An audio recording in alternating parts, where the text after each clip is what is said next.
like to see. Go, Gia!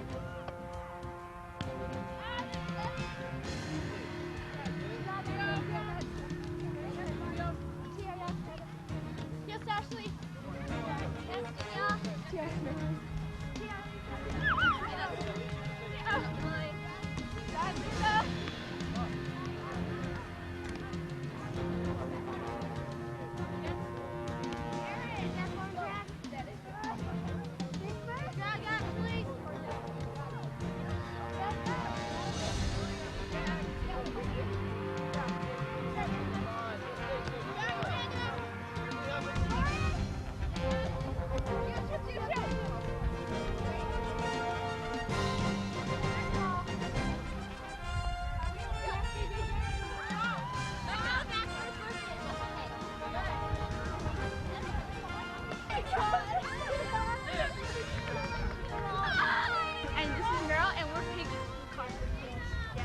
What do you think of his sweater? It's cute. It's cool. Nacho being smushed by Michelle right now. Say hi, Nacho.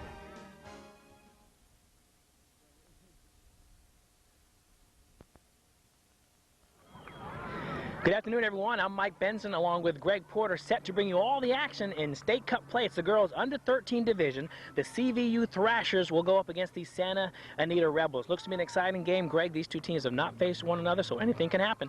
Yes, anything can happen, but it's all about focus and determination for these girls. They have all the skills at this level and at this point in the tournament, but it's who wants it more. And that will be the story to vie for the championship on February the 19th in UC San Diego.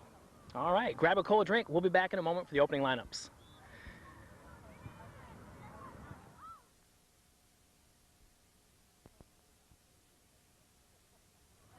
All the action set to get underway here at Cerritos Regional Sports Complex in the girls under 13 division. Let's take a look at the starting lineups for each team. For Conejo Valley United, the Thrashers, they're coached by Carl Von Krogh. The manager is Nina O'Connor, and the trainer is Sean Roach. They'll feature a 4-4-2 formation with Liana Walter at the goal position. The outside defenders are Jennifer Peterson and Michelle Deerwater. The sweeper is Marissa Maddox, and the stopper is Kristen Heinz. They'll feature 4 midfielders with Wes Lyerly and Naomi Chu as the inside midfielders. They'll be flanked by Merle O'Connor and Crystal Topham. Up front, starting in the striker positions, will be Rebecca Plummer and Christina Von Krogh. Also seeing action up front in the forward spots as they come into the game will be Amy Sane and Jenny Maddox. And seeing action as well on the defensive side of the ball will be Christina Frazier. And now let's take a look at the Santa Anita Rebels. They're coached by George Lopez. The managers are Ricky Pruitt and Michelle Hickman. The trainer is Jorge Vela. They'll come with a 4-3-3 formation with Candace Hickman starting at the goal position. Diana Joe is an outside defender along with Alexis Sarin. And the sweeper is Lauren Child. Ashley Pfister is the stopper. Bonnie Jones as the inside midfielder. She's flanked by Hillary Soule and Lisa Mayock. And up front in the forward positions, and they will have a tendency to rotate. Up front will be Jeannie Lee, Diana Vela, and Alicia Senor. Also seeing some action up front will be Erin Pruitt when she comes into the lineup, Danielle Sassano as well, and Amanda Evans, and they can also play in the midfield positions as well. And Courtney Hickman, when she comes into the lineup, she'll play a defensive role. And those are your lineups for each team. All the action set to get underway here momentarily in the girls under 13 division. You're watching a Georgia Langem production presentation.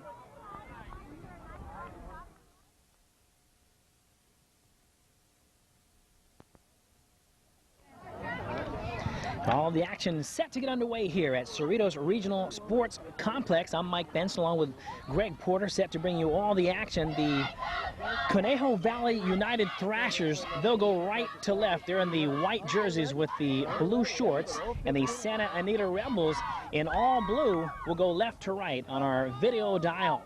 The officials for this afternoon's game, the referee is Raul Espinosa, and the linesmen are Louis Dice and Pete heavy side. So a little chill in the air here today, Greg. A little breeze coming over the players. Yeah, predominantly cloudy today here in southern Los Angeles County, and we hope you're in a place where you can really sit back and enjoy this one, because it should be a great matchup here for the State Cup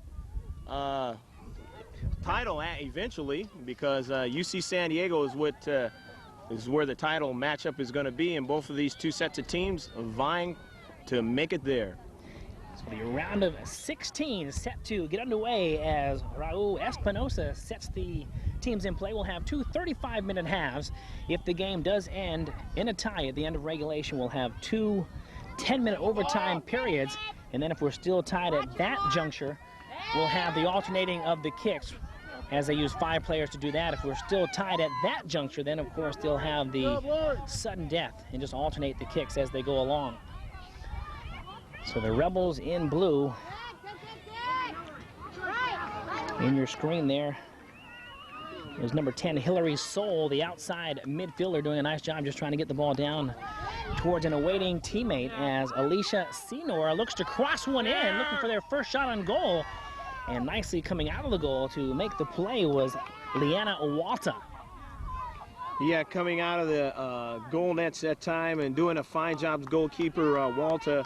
And Jeannie Lee was right there on the doorstep, and Walta made a nice play.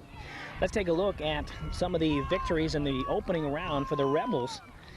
They defeated the Alta Loma Aztecs by a score of 4-1. Then they had a great game against Crisscross, in which the final score was 0-0. Then they went on to defeat the La Jolla Lasers by a score of 1-0. And that's how they made it to this round of 16, as Walta comes out of the box to retrieve that one. Let's take a look at the Thrashers, their opening round games. They defeated Ajax by a score of 2-0, beat up on Chino Spirit 4-0, and I spoke with the coach, Sean Roach, and that was a big victory. A lot of players getting on the scoreboard, as they genuinely stress defense as being their strong point. But they are a more well-rounded team as they've gone along this year. They also had a tie against Tustin Spitfire. That was a 1-1 tie.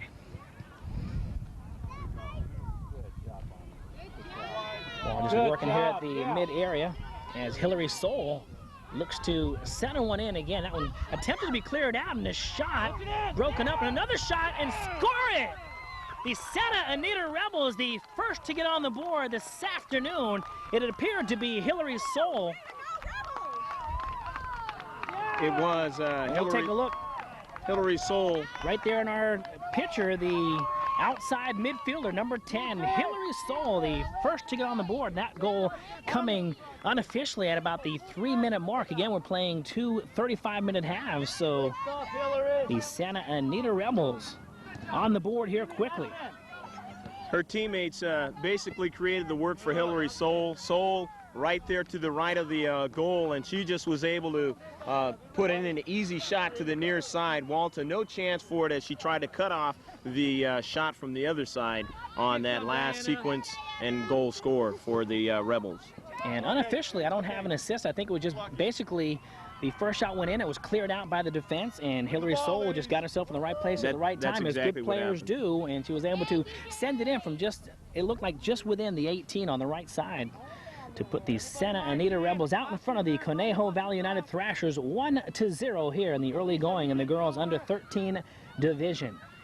That's one of those classic, if you're a defensive member, and here we go with a one out in the 18-yard box. That one shot up high and wide to the right. You're right, that was sent out from about 3 feet outside the 18, and these girls, they're good athletes. They have strong legs. Don't be surprised to see them taking shots from well outside the 18. They do have that strength of leg, as Candace Hickman looks to send it out towards the halfway line. Attempting to control is Jeannie Lee, the center forward. You are watching a George Langevin production presentation. If you'd like a copy of this video presentation or any sporting event brought your way via play-by-play, please give us a call at area code 619-549-9952. Nice sliding tackle. That one sent inward. And the goalie right there, Candace Hickman, does a nice job as she smartly got herself out of the box to retrieve that one and sends a nice kick out towards the halfway line. Takes a big bounce. Jenny, win the ball. So it's always nice to get on the board nice and early to help the confidence of the Rebels. And here they come once again as they send it upfield. Alicia Senor here on the near side. Working hard and nicely defended by Michelle Deerwater. And that one cleared out nicely by the Thrashers. Soul on the outside on that play, looking for another opportunity to get into the scoring punch. The Thrashers very strong, and speaking with the trainer, Sean Roach said they're very strong in the counterattack and their team defense. That seems to be the key for them. And as for the Rebels, and speaking with Jorge Vela, he was saying that their basic strength is their defense. But they got on the board early, so nice for them. They're also the Orange City Soccer League champions. They were 13-1 on the year, so they had a great year. This is actually their first year playing together as a unit, so these players are just trying to familiarize themselves with one another as Alicia Senor hustles up the right side, attempted to cross it in. That was cleared out nicely as Hillary Soul crosses one in. Cleared out again, and that was Marissa Maddox, the talented sweeper for the Thrashers, clearing it out and sending it up towards the halfway line. Nice header there by Christina Von Krogh, showing that she's talented in the air. Nice, Lauren, nice.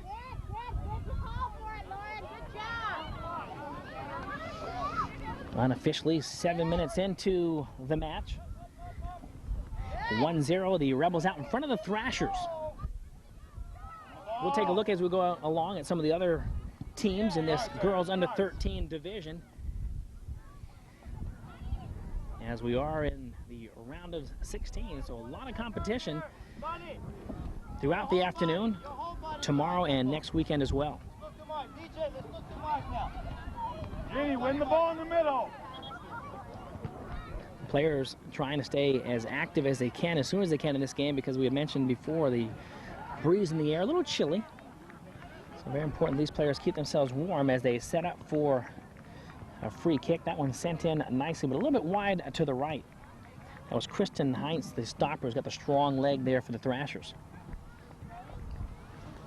Well, anytime you have a 1-0 goal scoring lead, it's always important to keep your mind on defense if you have the lead, but it's also evident that you can keep the pressure on.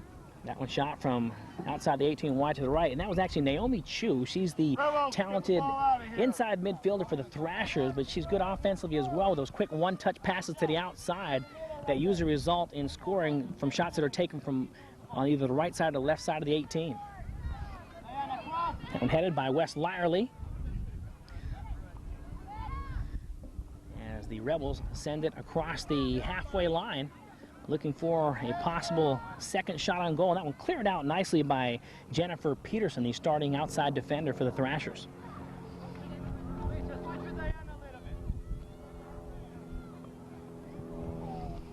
Nice toss in. Always nice to see the players take that 1 or 2, possibly 3-step burst of energy so they can just really wing it, and almost proves to be effective as a kick sometimes. Yeah, it does, and of course they're working against the wind in this particular case, the Rebels. Come on, Rebels! And the wind appearing, you're saying it's working actually against them. I guess it is. Actually, so it's working for them. Let me correct that, because the wind is going from left to right, kind of in a diagonal fashion across the field. And the Rebels took advantage of that as Soul's shot was fairly far out. Like I said, just inside the 18, she was able to send it up, and the goalie, Liana Walter was just not able to get herself back in time, and Hillary Soul was able to squeeze it through on the right-hand side of the goal. So it was a good pinpoint shot, if you will. Try to just direct it to the right side of the goal as opposed to the middle. Let's take a look at some of the tournaments that the Thrashers played in earlier on the year. We actually covered, George Langevin Productions covered the Tournament of Champions. They actually came in second place in that tournament. They also played in the Triad Tournament. They came in second place in that tournament as well, but they were very exhausted going into the final game. They played 6 games in 3 days, so they were probably running a little heavy by the time that championship game came around. Well, definitely, anytime you play in tournaments, you know, of this nature, it's a lot of competition. And that shot taken from way outside, giving Candace Hickman plenty of time to scoop that one up. We want to try to win those balls She'll set it down. Bonnie Jones in your screen. Or actually make that Wes Lyerly, number 11, for the Thrashers. 1-0, the Rebels out in front. Looking for another burst of energy here as they work it on the outside. That was Leisha Senor working outside to Diana Vela. Jeannie Lee with a good push-up field, and that's basically what's got this started. Lisa Mayock working on the far side, sends it in.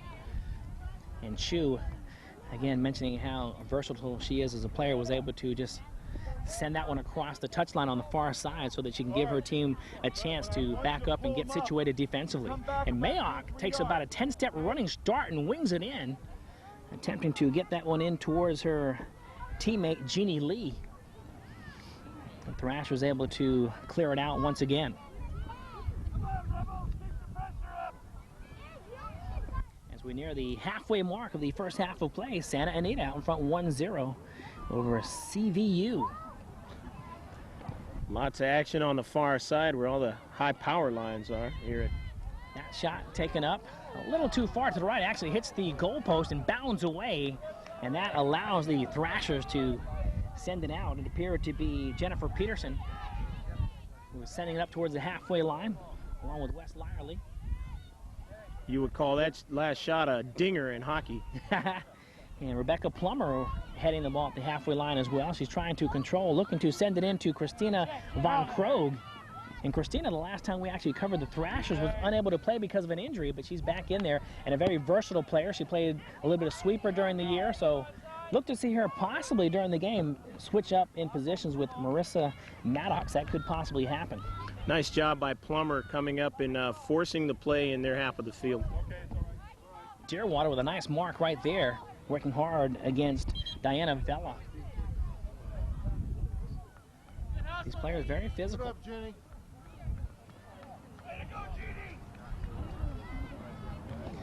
Trying to get the counterattack going for the Thrashers. They're trying to see if they can get even in this game. They got the free kick here. Other action going on as we speak. The Mission Viejo Soccer Club, the Flash, they're playing against the Las Virgenes Blazers. And the winner of that game will play against the winner of this game. And then we've got other brackets in which the football club, the Vipers actually, of FC International, they're actually going to play against the Chula Vista Soccer Club, the Brats. Other games going on out of Palos Verdes, Fram will play against Foothill Storm in bracket F. As we near back to the action, Storm, Vela trying to get by her Deerwater, and Deerwater hustling back defensively does a nice job as to not allow Vela for an easy shot on goal from just outside the 18 on the right-hand side. So fine play there by Deerwater. Send it up towards the halfway line. The Rebels doing a nice job. We mentioned how they were a very young team, playing with each other for the first time, but they're keeping the ball down their end just as often, or time-wise, in the same amount of time as the Thrashers.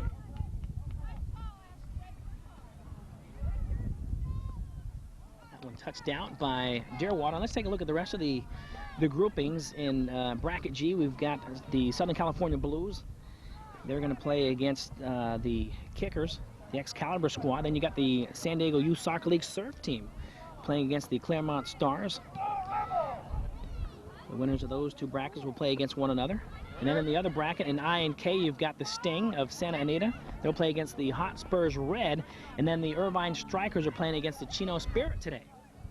So a lot of exciting action throughout the fields here. All this action coming to you from Cerritos Regional Sports Complex. And that one cleared out just in time there by the Thrashers. Santa Anita Rebels really surprising everyone, and probably surprising their coach as well. As I mentioned, that Jorge Vela was saying that they really stress defense, but I think he's got to be pleased with the way his team is keeping the ball down in their scoring zone. Well, you know, the Rebels are a ball club that know that this is important, and they are a team that at times, you know, Lauren Child sends in a corner kick, a nice high kick, and that one knocked away nicely by Liana Walta. But what a fine kick there by Child as she sent that one up high. And actually just about a foot over the head of the players, and Walta, as I said, was able to garner that one in. That was a fine play there, cleared out nicely by number 12 of the Thrashers. That's Merle O'Connor.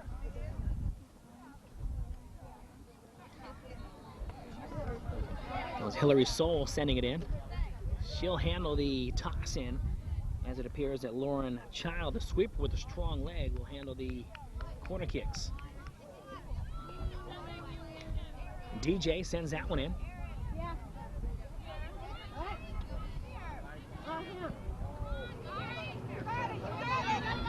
Thrashers looking to send it up towards the halfway line, but the Rebels not to be denied. A fine kick there by Lauren Child. Back, Lauren, get back. Alexis Sarin working hard on the far side. She goes down, a little incidental contact. The referee, Radu Espinosa, right there to make the call to send it by way of the Rebels as they go left to right on our video dial. So we're at the halfway mark here unofficially, the first half. The Rebels out in front of the Thrashers 1-0. Mayock working against Marissa Maddox. Maddox did a nice job there. Chu right here on our screen. Working against DJ. Child. The strong kick. She looks to send it up towards the halfway line, but Naomi Chu right there.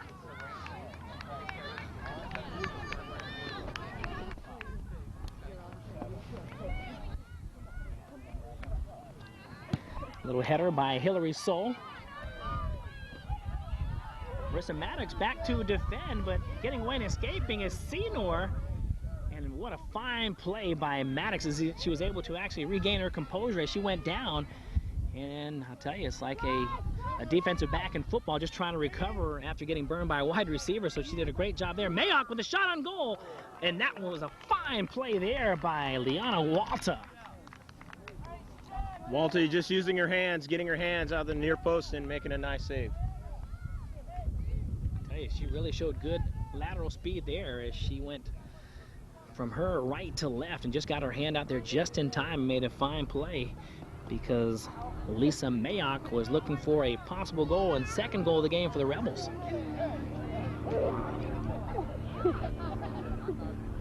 Finish it.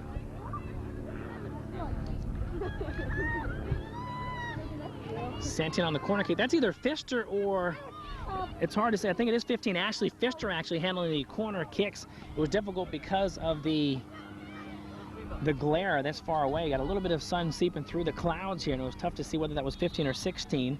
Lauren Child is the sweeper, wearing number 16, and Ashley Pfister, number 15. So I think it was her that was actually handling the corner kick before as well.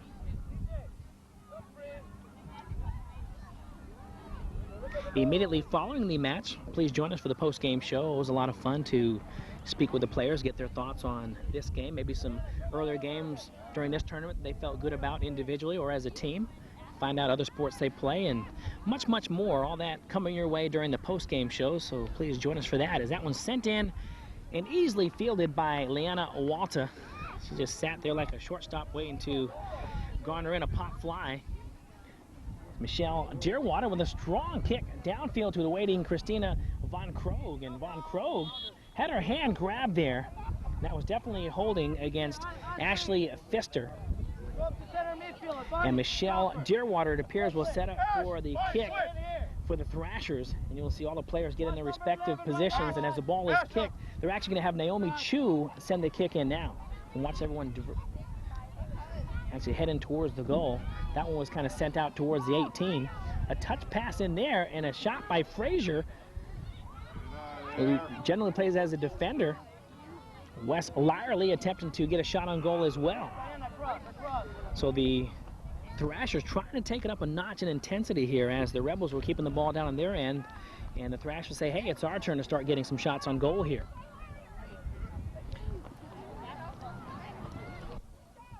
Attempted centering pass by Rebecca Plummer, broken up by the Rebels.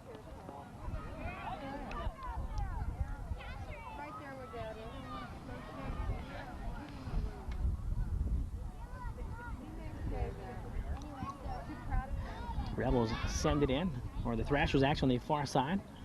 Attempted mark and tackle, but to no avail, and the Thrashers will retain possession on the far side, and Wes Lyerly will handle the kick. Wes has a strong foot as an inside midfielder. You can see her looking towards the zone and towards Namely Chua. She sent it in towards her, and that one broken away by Lauren Child.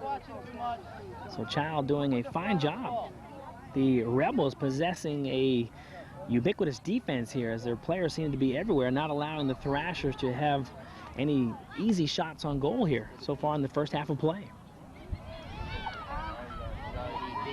Attempted shot actually did squeeze through a couple defenders, but Candace Hickman right there to garner it in. Lyerly, as aggressive as ever. Michelle Deerwater battling in there as well. Lisa Mayock right here in your picture. Lisa working hard against Kristen Heinz. Good job, Hillary. DJ. So the players taking advantage of some substitutions here. And Hillary Soul, the player responsible for the only goal of the match so far, will take a breather. And Diana Joe comes in for her. She goes by the nickname of DJ. All right. Laura O'Connor looking to send one in towards Rebecca Plummer. And a fine job there by Candace Hickman as she came out toward the 18 to bring that one in. So well out of the box there by Candace, but she did the right thing. She was definitely at the top of the arc that time. Just working as an extra defender.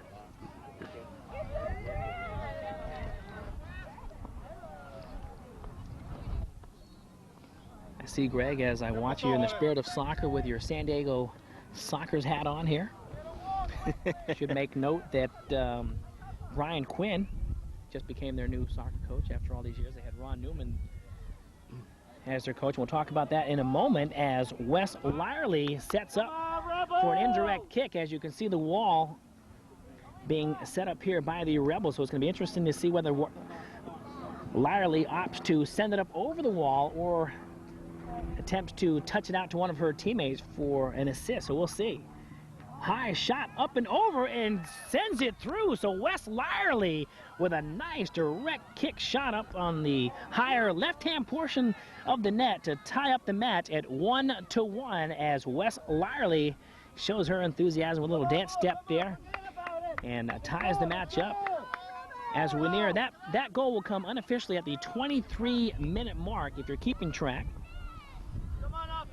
Defensive violation, it always hurts you in and around that area, and that's what happened, and it gave them the opportunity for the kick there, and they capitalized on it. It's a 1-1 ball game. Makes for an exciting match. Always nice to see things going right down to the wire, and that could very well happen here. These teams appearing to be very evenly matched. But again, just getting back to the San Diego Sockers, Brian Quinn, who actually played, Greg, with the Sockers from 1983 or so to 1992. He played for like 8 years, didn't he? Yeah, he did. He's an 8-time All-Star, and he's ranked 4th all-time in San Diego Sockers history with 335 points in 303 regular season games. And Quinn is going to try to continue that soccer prowess from the San Diego point of view, professional point of view, by trying to get him back in the playoffs again and maybe see if they go a little further this year. Last year they were in there and got knocked out in the first round, one of the few times that they are stopped so soon in the playoffs. And if you're wondering what happened to Ron Newman, who actually was the only other coach for the Sockers, he actually went to Arizona. He's going to coach the Sand Sharks. So good to see Brian Quinn in there. He's actually going to oversee player personnel and some soccer decisions, and should be good. They almost lost professional soccer in San Diego, but the coalition down there in San Diego did a good job to get it back together. So back to the action at hand here. The ball just kind of working back and forth here at the halfway line as we're near the close of the first half of play. Quick recap on the scoring here in a moment as the Rebels send it down, and a nice clear out there with just an attempted shot on goal there by Danielle Sassano. Danielle, as soon as she gets into the lineup, making herself known as she was just darting down this near side, and it was a fine defensive play, I should add, too, by Merle O'Connor, who was marking and tackling well throughout the play. So the sun trying to break through the clouds here, Greg. Trying to get a little warmer, it appears. The breeze kind of tapering down a bit as well. Turning out to be a beautiful day here. All the action at Cerritos Regional Sports Complex. Quite a facility. Yeah, it is. There's a lot of softball fields here, and it was started back in 1990. Strong shot up high and just a little too high. That one shot from a mile outside the 18, I'll tell you what. And that's the type of shot that can surprise the heck out of a goalie. And it appeared to be Ashley Pfister, number 15, that sent that one up. Another substitution coming in here for the Rebels. Aaron Pruitt into the action for them. I tell you, sometimes when the ball is shot from just inside the halfway line as that one is, it can fool the goalie, because sometimes they might be outside the box 10 or 12 feet, and all of a sudden that ball just glides over their head and surprises the heck out of them. And I thought that was going to happen on that instant. It's not easy to play goaltender, and you really have to be aware of your surroundings and have a good mind of the field. So 1-1 the score.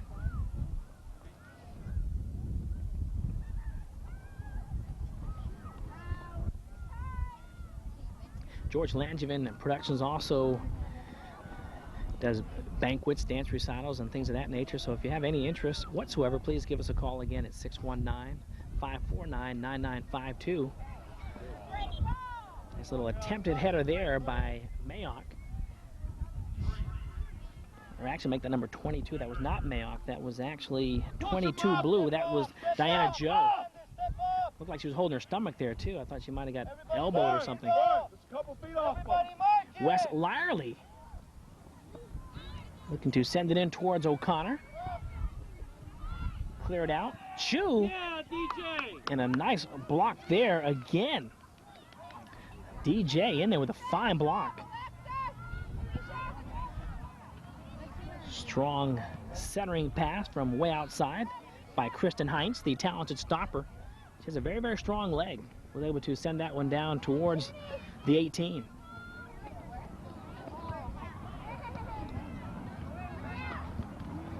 Header there by Jennifer Peterson. The cross, and Candace Hickman right there. And she'll send it out immediately to an awaiting teammate right here on the near side. Attempted mark by Wes Lyerly. And Lyerly with a fine play. Be ready. Reducing the size of the field is what Canale Valley is definitely done here. Basically, with only one person back playing in their half of the field. A couple substitutions. Good job, Ashley. Come on, Peter, let's go. Come on, Aaron. Diane Vella into the lineup, and Ashley Pfister taking a break for the Rebels.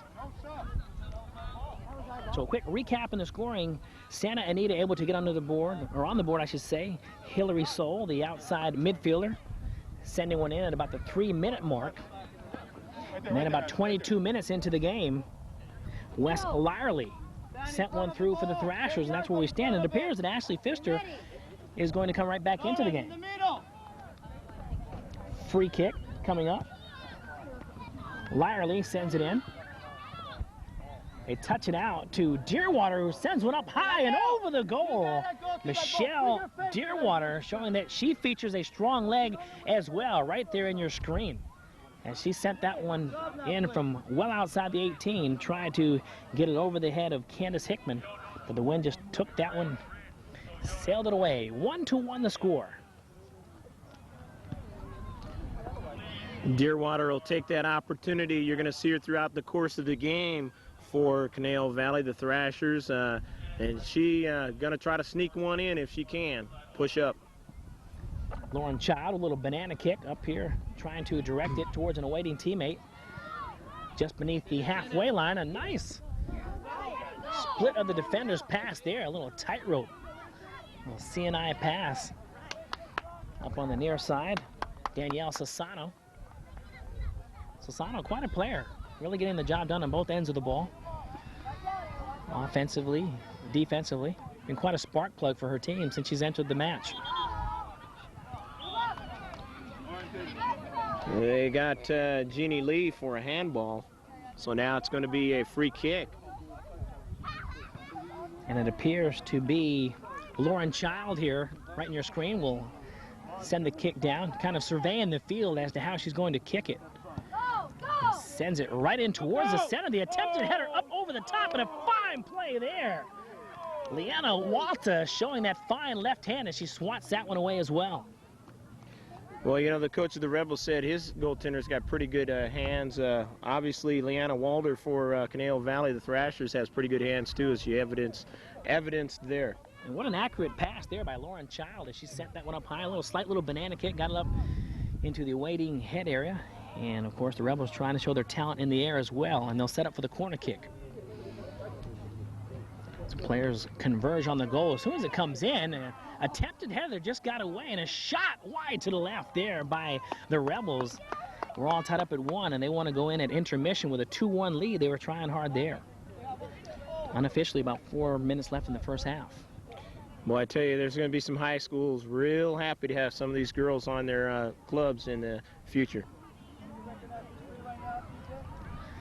Ball working on the far side of the field. Rebecca Plummer hustling it across the halfway line, working along with Chu. Sends it into O'Connor. They'll back it out to Lyerly. So good teamwork. You see a lot of one-touch passing. The players really very adept at getting the ball and positioning it well. Deerwater coming up as well. She's got that strong leg. Has no fear when it comes to shooting shots from well outside. Good teamwork there as Aaron Pruitt directing traffic here on the near side. Crosses one in. And almost broken up. An attempted shot. Alicia Senor sends it out, and the shot and right at Walta. Fine play there by Diana Vella. It appeared to be Diana on that far side, sending it in on a sharp, low trajectory type shot. Just ended up being right into the hands of Walta. Didn't really have to move left or right. Was right there in her gut.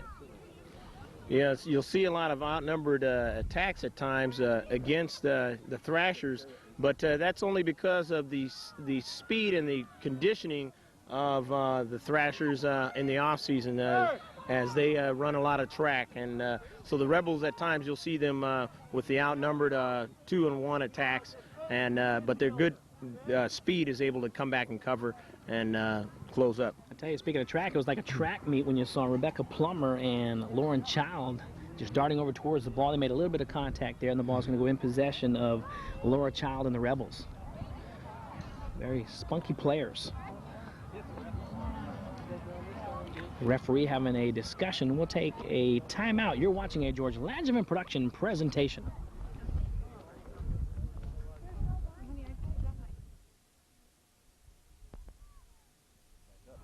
Diana Vella working hard on the far side, finally had it tackled away. The Rebels will maintain possession. Top of the 18 shot, wide to the right. Another fine play there by Leanna Walta as Jeannie Lee sent that one in from outside the 18. A good, strong, high trajectory kick to the right. But Walta has that good lateral speed, as we mentioned before. Jeannie Lee, a possible Monrovia High School product, and she showed there why they're going to be happy to have her on their team.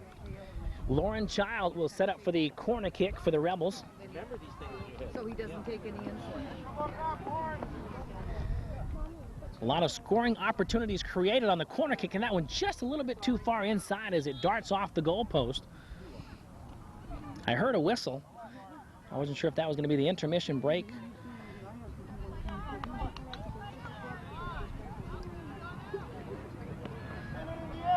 And referee Raul Espinosa says we'll send it in favor of CVU, the Thrashers, as they go right to left on our video dial. They're in the white shirts and blue shorts. 1-1 still to score as we near the close of the first half of play. So exciting soccer action in the girls under 13 division. You're watching State Cup play. That one darting off the elbow of Mayock. Controlling Bonnie Jones. Trapping and controlling momentarily there.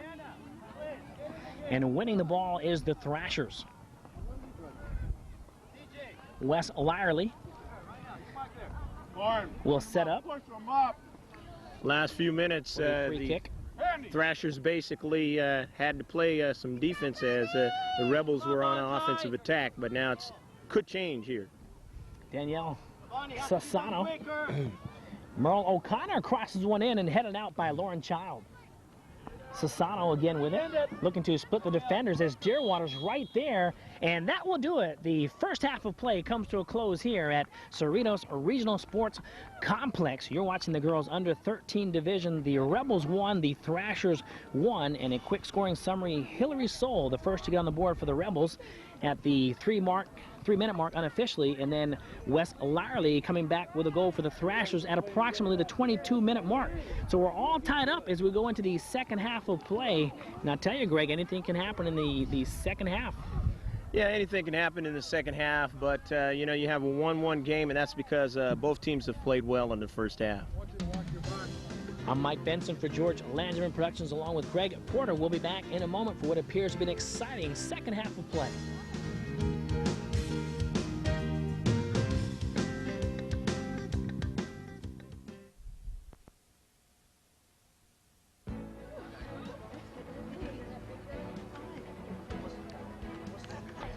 Christina, break time yellow. Would you like a card? Let's talk about something. What do you think that we did well that Elbowed him back. Pass. Got fouled some really nice well. passing, didn't we? Nice passing. You didn't I think clearing it and shot. Shot. We got some shots in, and we got Christina, and we got Rebecca behind their last backs. That's what we want to do. Maybe what we need to do is if Christina and Rebecca go this way this time. Middle, and we have let's try, listen, at least take a little break. You're playing great. You're not coming out because you're not playing well. Just take a little break. Let's try Ashley up there right now. We want to try something different. Ashley's aggressive. She finishes from the back. Okay, we want to try something that's Ashley, Lisa, and Eric. Okay? Let's go, go. Come on. Let's win this game. Ashley, you play more on the right. You're comfortable with that, right? Look for crosses, but finish. Okay? I want you aggressive. I want shots. Lisa, you want to do left and Eric in the middle. Yeah. But girls, let's make some run. Let's get it. The keeper's not bad on shot, but what's happening? We're all standing there. We gotta guard them. We have to guard them, girls. They're physical, but we gotta beat them.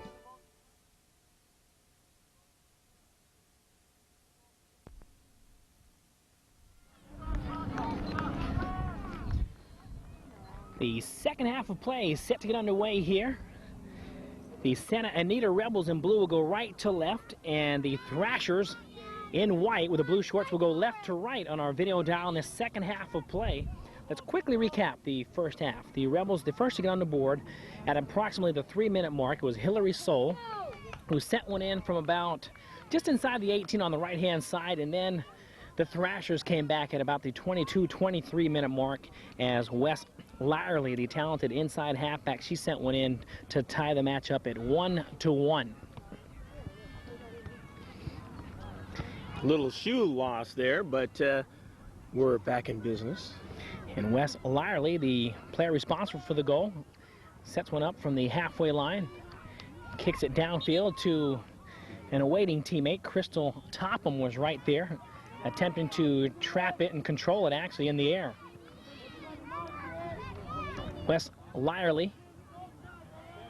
Let's see who wants to take charge early here in the second half. Because the Rebels did so, it appeared, in the first half. That's right. Got on the board very, very quickly. Helped their confidence tremendously. And the Thrashers off to a nice start here. Indirect kick there. And a strong kick from well outside the 18 by Wes Lyerly, and Candace Hickman able to make the play for the Rebels.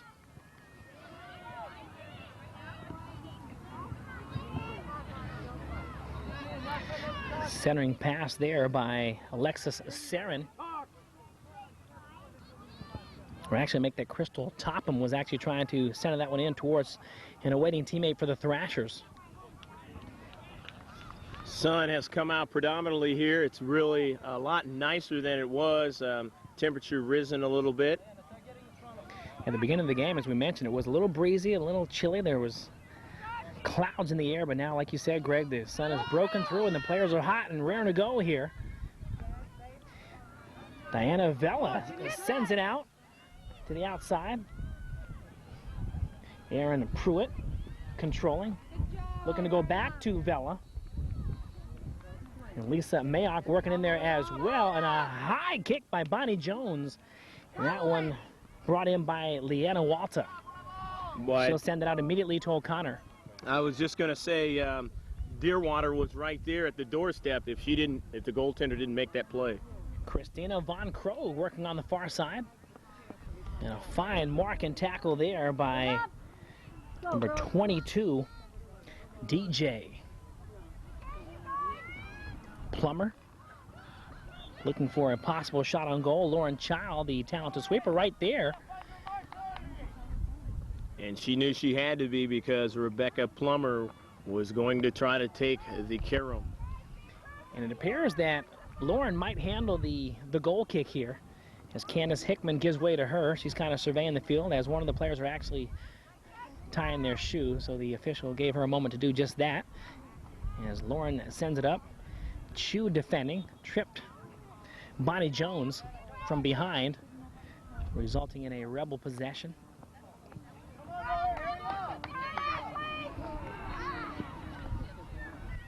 Chu always looking to be in and around the ball and has done it in the first half. Child with a strong leg as she attempts to send it up towards Aaron Pruitt on the far side. Plummer over there going to try to help out the defense of the Thrashers. That's good, that's good. Little breeze picking up once again. And now the breeze basically going north to south, so not really helping or hurting any one team in particular, as Merle O'Connor streaking up the far side. Looks to send one in to Christina Von Krogh, only to be cleared out momentarily by the Rebels. Fine through kick there. That one hitting the face area of Jennifer Peterson. She appears to be okay. Outside. Bonnie Jones sending it outside. Let her know, please. Peterson got in on that last play, and now we have some substitutions. Peterson showing how tough she was after that ball hitting her in the face. Alicia Senor right there in your picture number 3. Back into the lineup, hustling in. Okay, girls, come on, come on. Looks like Soul's coming out. Yep, and it appears to be Hillary. Soul will take a breather. A much-deserved breather. You can see the redness on her face, so you know she's been going 110% here in the match. The Rebels looking for a shot or a possible cross inside. Lyerly rather, sends it out. Chu as well with a strong kick across the halfway line. Child right there to defend. Little physicalness going on between Child and Rebecca Plummer. And it looks like Child's going to win that battle as she'll get the free kick. Okay? Boom, boom.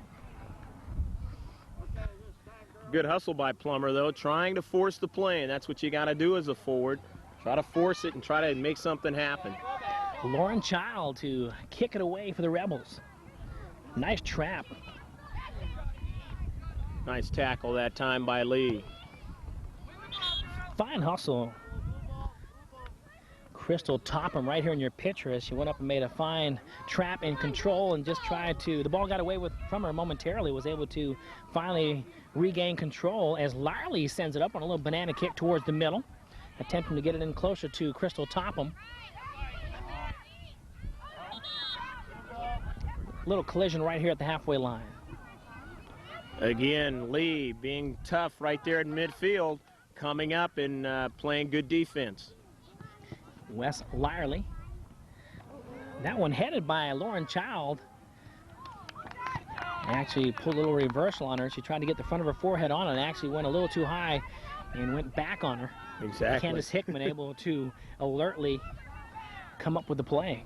Boy, that's got to put a couple of beats in your heart if you're a goaltender when it goes back the other way. Nothing like an own goal. You've seen that happen in World Cup action. And speaking of World Cup, we can talk about how some of the players are doing from the U.S. national team. There's actually a lot of the players that are playing in Europe and doing exceptionally well. Tab Ramos, by the way, was the first player to sign with the Major League Major League Soccer, actually, the new league that's going to start in 1996. And he was a talented midfielder for the U.S. national team, now playing for First Division Mexico. And I used to go to towards the middle there. See if they can get a shot out of it. A little collision there as the Thrashers attempted to clear it out. As I was going to say, Mike, I used to go to school with Clay Koyman, ex-Chafee High School product. Went down to San Diego State and played his high school soccer. Very good leg and has played a lot of ball down in Mexico. Rebecca Plummer on the near side, just trying to gain position so she can get a possible centering pass in. Okay, come on.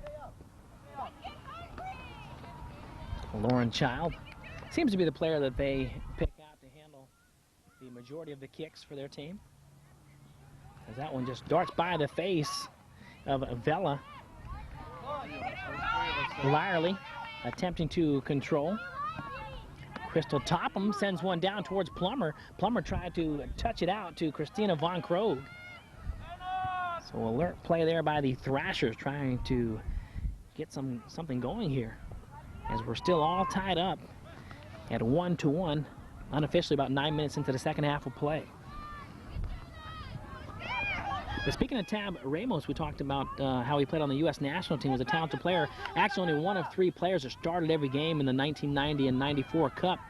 But he had that head injury. Remember, in the game against Brazil, the defender Leonardo actually elbowed Tab Ramos in the head, but he came through okay, and he's actually playing and back healthy. So that was good to see, because that was a scary time for the U.S. team. Well, not only that, but those people that sponsor him on the commercials. That's true. Wes Lyerly with the kick, sent in on a low trajectory, one bouncer, and Candace Hickman scooped that one up like a shortstop. And bounds this one up towards the halfway line. Pruitt heading in there as well. Attempting to trap and control was Lisa Mayock. And here come the Rebels. Pruitt on the outside. Back to Mayock. Defended nicely by the Thrashers. Good job. It's all right. That was Crystal Topham with a fine play, marking and tackling greatly for the Thrashers. The Rebels looking for a shot. Walter coming out of the goal. Using your body is sometimes what you have to do as a forward, and to kind of keep the ball in control and help out your passing game. And that was exhibited that time by the Thrashers. Thrashers on the move here. O'Connor was sending it up to Von Krogh. That whole play started by Naomi Chu, the inside midfielder who started at the halfway line and wanted to get a little fast break, if you will, going against the Rebels.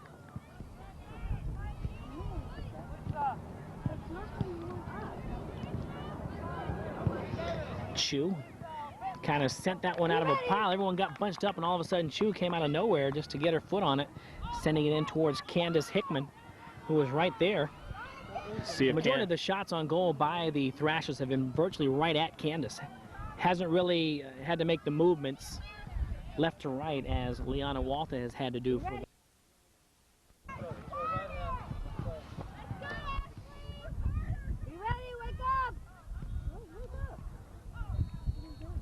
That was Naomi Chu just jumping up and attempting to keep that one in play for her team in the air, and she'll be the person that will send it in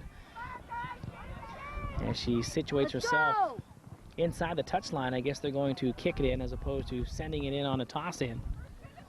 Chu gives way to Wes Lyerly. Lyerly with a goal already on the afternoon with a direct free kick outside the box. Tried to send it in to Von Krogh. That one got away from her, and Lauren Child defending on the play. Well, that's going to be a corner kick. And Wes Lyerly, the player we were just speaking of, her goal actually tying up the match at the 22-23 minute mark or so in the first half of play. United Thrashers with the corner. Again, scoring opportunities created. A nice banana kick there and headed. right at Candace, but a gallant attempt there by Merrill O'Connor. She headed that one directly towards the goal. A fine, fine attempt by O'Connor. And that really was a fine play by Merrill O'Connor. Almost was able to get it in the goal net. Strong kick downfield. 15 minutes into the second half of play. Unofficially 40 minutes into the match. This match will encompass 74 minutes, 2 35-minute halves. And again, if the game does end, Greg, in a tie at the end of regulation, and the girls under 13 division will have 2 10-minute overtime periods. And at that juncture, they'll have the alternating of the kicks if they're still tied. And this game could very well end that way. Hey, be ready. Check it Well, you know, shootouts are very, very interesting. They had one to end the World Cup for the championship. Danielle Sassana back into the lineup. And Danielle Sassano will come in for Jeannie Lee, one of the standout strikers for the Rebels. Taking a little breather. Vela hustling up, but Lyerly got her foot on it beforehand. Lyerly coming up, trying to get it back to Plummer on a little toss and cats. They went back and forth a couple different times there. That one sent down to Vela. Diana on the near side, looked to see her cross one in or take a shot from outside, and defended nicely by Jennifer Peterson. But good hustle there by Diana Vela. She was just streaking down this near side in hopes to possibly get one step on the defender and then maybe try to direct a shot on an angle towards the goal or possibly cross one in. But Jennifer Peterson using leverage that time, a little trick that fullbacks use. Came in handy. Topham. Trapping and attempting to control with her head. Very gifted player.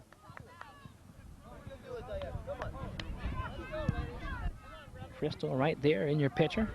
Looking to send it in to the forward Rebecca Plummer. And her number's sake, Alexis Sarin kicked it out of play. Come on, girls, be ready. That's number sake for the other club. Topham giving way to Jennifer Peterson right here. Wings it in. The header by Lyerly. And Child with the strong kick back the other way as Pruitt trapping and controlling. And I tell you, Kristen Heinz doing a nice job there as to not allow Pruitt any type of one-on-one breakaway. I believe it was an offsides. No, it actually was a handball, so here's a free kick. Come on. Kristen Heinz will handle it. The stopper with a strong leg for the Thrashers. Nice little banana kick. Child. Peterson working against Alicia Senor. Diana Vela sends it out to Senor here on the near side, and Vela will just dart right towards the goal in hopes that the ball might come back her way. Senor and Topham going at it. Ball crosses the goal line, and we'll see here who touched it last. It appeared to be Senor, and the Thrashers will have possession. Block it. This is the time of the game when that determination comes into play, but also how well you are as far as a physical, you know, your conditioning and things like that comes into play. Heinz with a strong kick upfield. Pruitt working hard. Very aggressive. Vela working against Heinz. Take your time, whatever it takes, just go to goal. Lauren Child hustling upfield to handle the kick for the Rebels. Let's see what the defense can do to try to keep this one out. Of course, offensively, they're going to try and see if they can get a header on the net. Child with her hand up. Sends it down. A good strong kick. That one just goes right through virtually everybody as the defense was ready to clear it out, and the offense was hoping, as you said, to maybe head one into the goal, all to no avail. It didn't work that time. Chu was going to try to get her body on it and get it out of there. It went right by her with a lot of velocity and out of play on the other side of the field. And the players in this second half of play really turning it on as far as their intensity is concerned. The 2 goals in the match coming all in the first half. We're already 16, 17 minutes into the second half of play and no goals thus far in the second half of play. So the teams getting familiar with one another. As the ball crosses the touchline on the far side, Danielle Sassano will send it in. Attempted center in by Bonnie Jones. Controlled by Vela. Vela at the top of the arc with a nice pass and a shot right at Walta. But a nice attempt there as Diana Vela sent it out to Alicia Senor, looking for an assist, and Senor looking for a possible goal. But not if Leanna Walta could have anything to do with it. Senor got enough on that shot, but it was a nice save by Walta. Diana Joe working on the far side as well. It's not bad, so maybe you can go in. Well, the breeze picking up again. We talked about at the beginning of the game. It was cold and breezy. Then halfway through the first half of play, the sun came out and it calmed down. And now the winds are picking up again. So kind of fluctuating the wind here this afternoon. Come on, girls. Well, I tell you, a week ago it was extremely hot here in Orange County, LA area. It was one of the hottest first weeks of February that you'll ever see in wintertime. Fine play. Lauren Child clearing that one out. You know, the U.S. women's national team has a number of players from around this area. Joy Fawcett, a defensive midfielder right here from Huntington Beach, plays on the Ajax Club team. Julie Foudy from Laguna Niguel nearby. Karen Cabrera, also from Rancho Palos Verdes. And then you also have the newcomer, Tanaka Rhiannon, and she's from right here in Huntington Beach, a freshman. And there's a lot of these girls will be going to high schools, and then of course maybe play in college and maybe be a member of the U.S. national women's team, which won the Chiquita Cup and is looking here in some short time to possibly win it all in the World Championships. An exceptional team in their own right. Lyerly will tie her shoe and allow her team to set up in various areas surrounding the 18 and inside the 18. Plummer inside the 18. Von Klog as well. And that one cleared out by Child. With a fine play. She goes down, but not before showing a lot of aggression and fine, spunky play. She was able to not allow that ball to go towards the goal.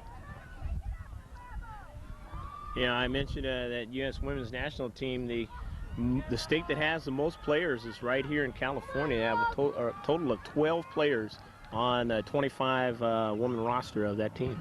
Wes Lyerly with a corner kick. And that one sent just a little bit too far inside, and that will result in a Santa Anita possession.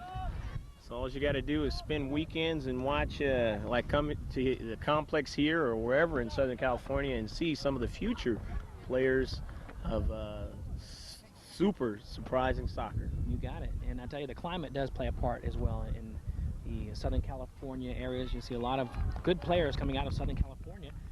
Substitution for the Rebels. Amanda Evans coming into the lineup for the Rebels. That one cleared out by the Rebels. Topham looking to send it into Chu, and Lyerly right there as well. Chu getting a foot on it, and Bonnie Jones with a fine play. She was able to clear that one out. There you go, come on. Right on our screen, Topham and Senor battling towards the ball, but the ball traveling a little bit faster than their bodies as it crosses the touchline here on the near side. Topham will send it in for the Thrashers. Unofficially 15 minutes left in the match. We're still all tied up at 1 apiece here. Goals coming by Hillary Soule and Wes Lyerly for the Rebels and Thrashers respectively in the first half of play. Nothing at all in this second half of play. Both teams' defenses have just tightened up. The girls are covering well for each other. They're not making critical mistakes in midfield, but here we go. Diana Vela showing nice speed, hopping over one player, streaking down the near side, attempts to center one in before being defended by Kristen Hines. So a fine play there, a sliding tackle, and no call was made.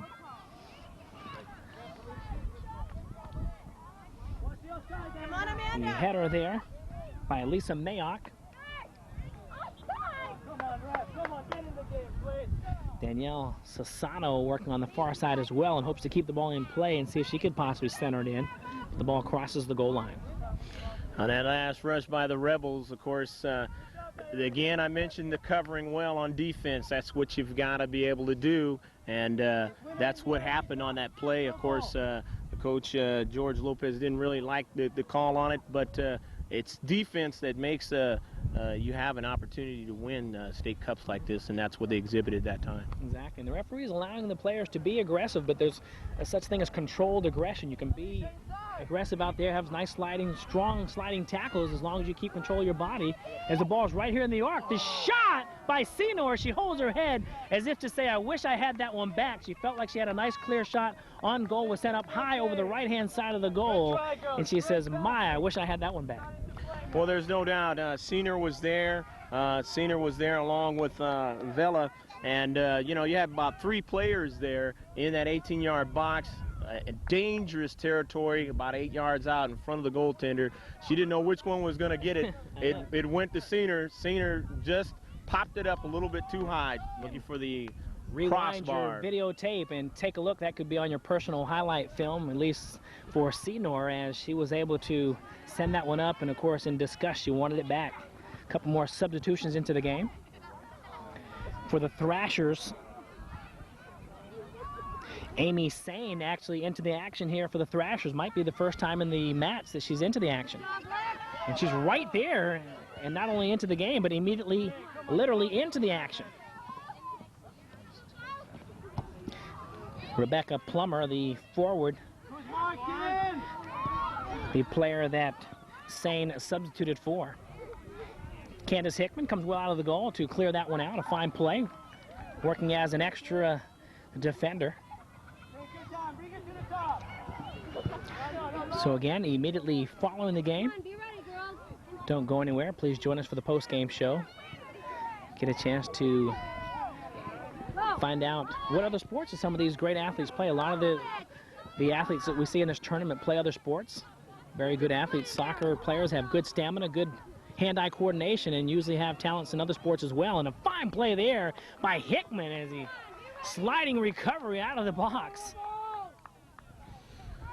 Hickman had a defender coming back to help out, but she just said, I'm taking it myself. Whistle's called right here at the halfway line. Contact.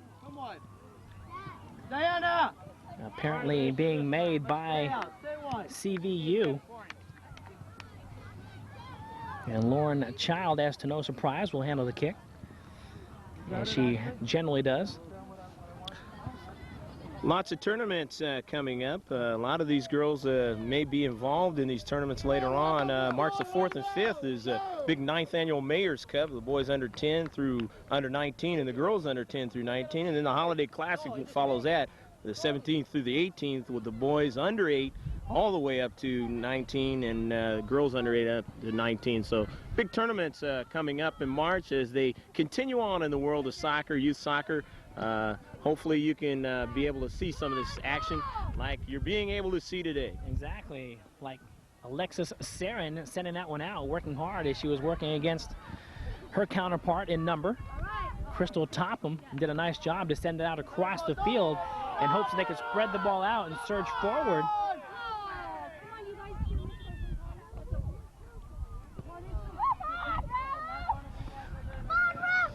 Unofficially, Greg, about 9 minutes left in this match. So we may very well be looking at overtime in this match unless someone can get on the board here. 1-1 the score. All the action coming your way here at Cerritos Regional Sports Complex. What a facility. It really is. One of the nicest facilities in all of LA County. Marissa Maddox hustling back. Pruitt on the offense. Ball crosses the goal line. You know, facilities like this are becoming a trend more that they see, communities see that they need a facility like this to be able to, a multiplex facility to be able to do many things, many sports out there. Ashley Pfister coming back into the lineup for the Rebels, and taking a rest will be Lisa Mayock. So the coach is doing the right thing, and the trainer is getting all of their players in, so that the idea is that when they're in the game, they can go 110% and be fully rested. So nothing wrong with getting a few substitutions in throughout the duration of the game. An attempted shot from well outside the 18. Broken up by the Thrashers. Go to her! There! Cleared out once again. Possess that strong defensive line in Peterson, Maddox, Hines, and Deerwater. Oh, yeah.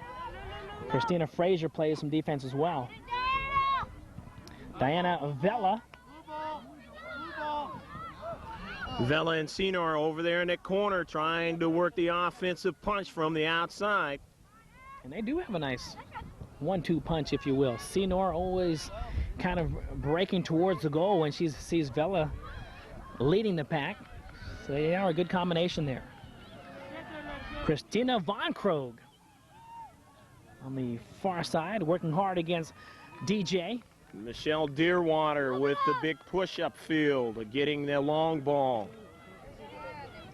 So unofficially about 7 minutes left in the match, and since we are so close to the end of regulation, if it does end in a tie, there will be 2 10-minute overtime periods. Even after the first overtime period, if one team is out in front, the other team still has an opportunity, Greg, to come back and tie the match up. So there will be back-to-back 2 overtime 10-minute periods. And following that, it's always exciting if you're tied at the end of that junction, because then they have the alternating of the kicks. I say exciting because, well, actually, that could be kind of controversial. And during World Cup play, there was a lot of people that weren't happy with the fact that a great competitive game and so close has to end in a way that's really not natural, if you will, by corner kicks.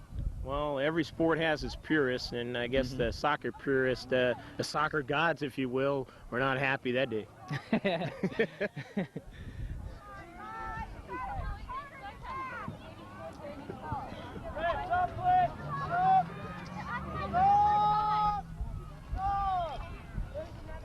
Little hold up in the action there. Raul Espinosa. So many games being played on this regional complex today. We've got other teams waiting in the wings. Jeannie Lee back into the action for Santa Anita.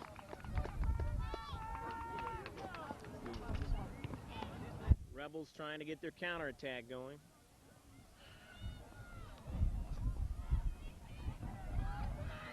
Touching it back out to Wes Lyerly. Okay, move over. Help. 2 Rebels right there trying to keep the ball in play as it quickly crossed the touchline. Nice trap there by Jennifer Peterson. Okay, be ready. Illegal throw-in. Take 11 here. Is that what they called? That's what they call. And Peterson will take it back the other way. That one just going over the head of Senor. A little bit of extracurricular activity there with the could have drew a card, but didn't call it. Peterson gives way to Crystal Topham. Crystal right there in your picture will send it in for the Thrashers. Right now. Amy Sane, a couple minutes left in the match, says, hey, let's get the ball down in our scoring zone as quick as we can here. That one cleared out by Diana Joe. Thrashers showing how well conditioned they are, and right now with their counterattack, they reduce the size of the field, looking for a seam offensively. Lyerly inside the Chew. Lyerly comes over to help out once again, and Hines broken up by Pruitt. Chew right there in the fold up, along with Christina Von Krogh. Chew sends it down. Candace Hickman right there. Always when you get caught up in the other person's half of the field, there's always that worry in the back of their mind. If they send a through ball, what are we going to do? Are we going to be able to get back in time, especially in this late juncture of the game?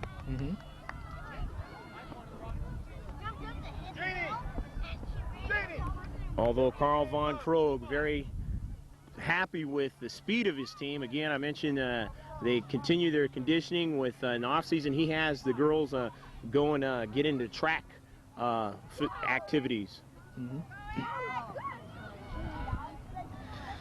That was Lauren Chow with the big kick downfield for Santa Anita. Let's go. Come on. Deerwater with the big ball kicked into the defensive half. And we are winding down the regulation play here. Unofficially, Greg, I have about 2.5 minutes left in this match as Lauren Child goes back to clear it out. Got to help cover. Child did that. Sassano over there as well. And Bonnie Jones in the area. Here's Deerwater with the key throw-in. Michelle, very versatile player. Sends it in towards Christina. That one cleared out there by the talented outside defender, Diana Joe. So you see the nice scenery there in the background of this field. Almost appears to be a golf course from a distance, but it's actually just an extension of the park here. Some nice scenery, a little water in the background as well. Nice aesthetic quality to the field here.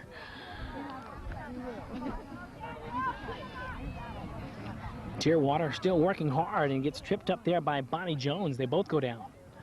Pruitt looking to split the defenders there. Heinz able to squeeze that one down towards Chu. Bonnie Jones on the ground once again.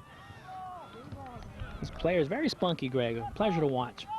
They really are, and the defense right now for the Rebels playing very well over there on the flank, back in their own defensive half, defensive third of the field. Jeannie Lee was looking to control, and now she'll give way to Child and hustle downfield in hopes that she can see the ball in her view again here shortly. Lauren backs up. Sends it down in a smart kick. Kind of a low trajectory kick, which is smart to do when the wind is picking up as it is. Oh, a nice little split the defender through pass there towards Christina Von Krogh. Eventually clear it out. Alexis Sarin does a nice job there as to not allow any possible shot on goal. Chu on that last play wanted to head that ball down so somebody, one of her forwards, can control it. She has been pushing up here in the last few minutes, really trying to make it so that they can get an offensive play and score.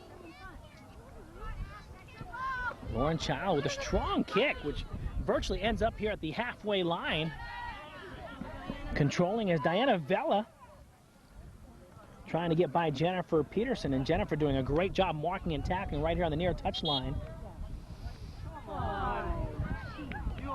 Offsides appears to be the call there by Raul Espinosa, the referee. Come on, girl, let's go. Again, we should give credit to referee Espinosa and his linesmen, Lewis Dice and Pete Heaviside, keeping the flow of the game, the continuity going here as we wind it down. About a minute or so left in the match.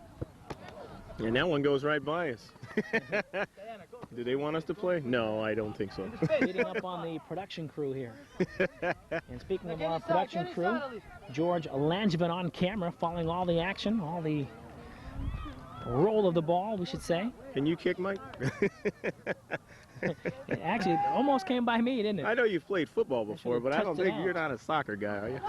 Well, I actually played, that was shot up high from outside the 18 and garnered in by Candace Hickman, and that will do it.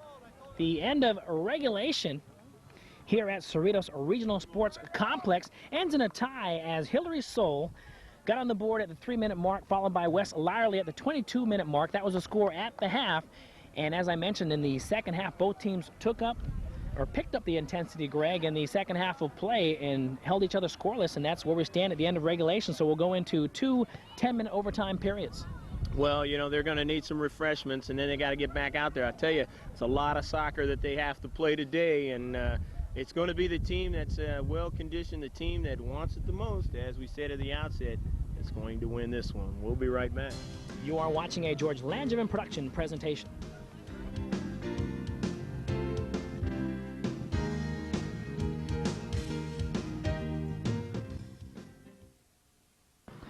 From the Cerritos Regional Sports Complex, I'm Mike Benson along with Greg Porter, bringing you all the action in the girls under-13 division in state cup play. It's the CVU Thrashers and the Santa Anita Rebels. The score all tied up at 1 apiece at the end of regulation. And again, if the game does end in a tie at the end of that juncture, then we'll have the alternating of the kick. So It's as if we had ESP. We talked about in the first half how this one might go right down to the wire, and in essence it does. And again, we'll still feature the post-game show if we have time to get all the player interviews in, get their thoughts on today's game, other games that they might be seeing in the future, time permitting. The Rebels in blue, they'll go right to left as Vela working hard against Peterson on the near side. A little contact made, and it appears that the Rebels will maintain possession. The Thrashers in the white jerseys, blue shorts, they'll go left to right on our video dial here in the first overtime period. Ashley Pfister, the talented stopper, will handle the kick. Sends it up on a high trajectory kick and cleared out by Walta as she went up in a crowd there getting physical.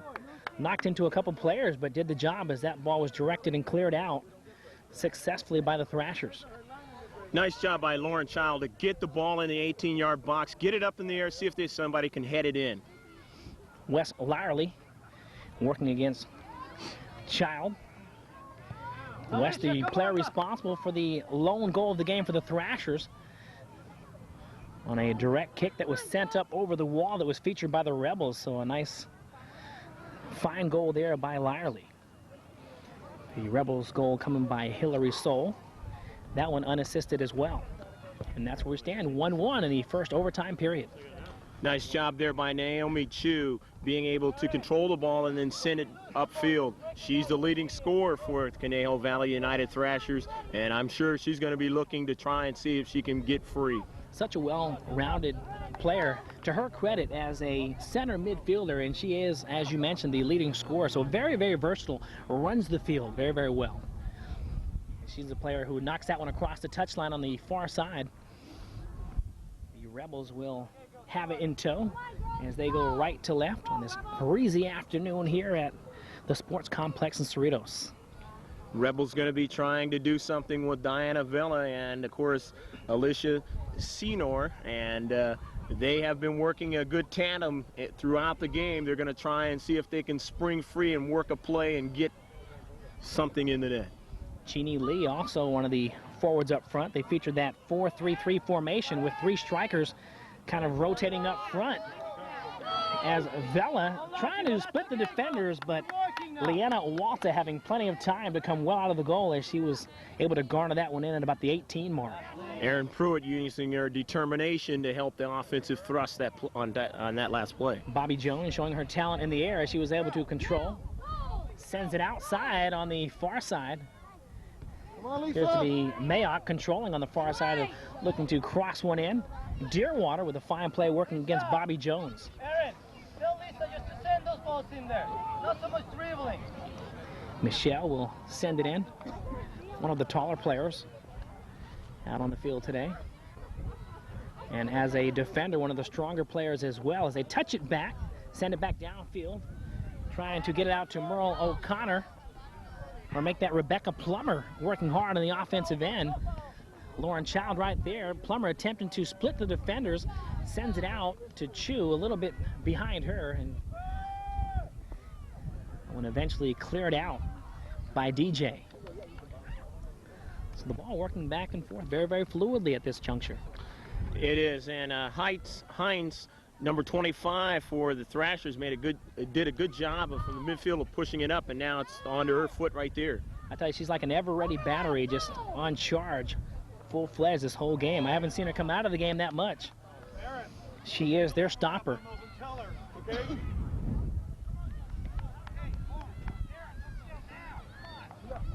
You will get stoppers that will come up in the overtime to try to help out the offensive counterattack. They'll try and keep that ball in their half of the field. Pruitt attempt to control, sends it out to Vela. Vela may have a shot. Sends it up high and off the top of the goalpost. And another attempted header there on the far side by Alicia Senor. I mentioned Vela and Senor, and there they were again. Vela with the shot. It almost went in, an unbelievable save in the top, and then, of course, Senor with the header. They couldn't connect. but they almost did. That was exciting, though, I tell you. That was almost like a basketball bounding off the rim. That one just ricocheted right back into the foot area of Alicia Senior, and she tried to head it in, but to no avail. Naomi Chu, the talented inside midfielder, will take a much-deserved breather. And into the lineup for her is Christina Frazier. Vela with the header. Walta coming out of the box. Rebels looking to scare the Thrashers there. That's the second consecutive time they've got the ball down in their zone. Marissa Maddox trying to help out, and that time she almost made a critical error. Amy Sane working at the halfway line along with Merle O'Connor. Sane very adept in the air as well. She'll trap, attempt to touch it out. Cleared up high, but actually stays in the field of play. That one almost appeared as if it was going to cross the touchline, but the wind just basically kept it in. As we mentioned, the wind kind of going north to south here on our video dial. The Rebel counterattack has been very good here in the last few minutes, and now let's see what the Thrashers can do on their counterattack. Kristen Heinz sends it down to O'Connor. Sane there as well. Cleared out by DJ. And so they'll be able to be in the offensive third, move it up a number of yards, and see if they can try and work one past the goaltender, Candace Hickman.